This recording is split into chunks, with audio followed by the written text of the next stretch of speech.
ಕೂಗಿದಂತಿದೆ.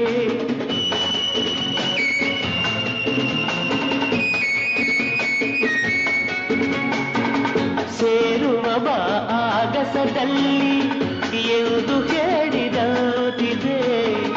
ತನುವೆಲ್ಲ ಹಗುರಾಗಿ ತೇಲಾಡುವಂತಿದೆ, ಆಡುವಂತಿದೆ. ಚೆಲುವೆ ಎಲ್ಲಿರುವೆ ಮನವ ಕಾಡುವ ರೂಪಸಿಯೇ, ಬಯಕೆಯ ಬಳ್ಳಿಯ ನಗುವ ಹೂವಾದ ಪ್ರೇಯಸಿಯೇ, ಬಯಕೆಯ ಬಳ್ಳಿಯ ನಗುವ ಹೂವಾದ ಪ್ರೇಯಸಿ ನೀನು ಎಲ್ಲಿ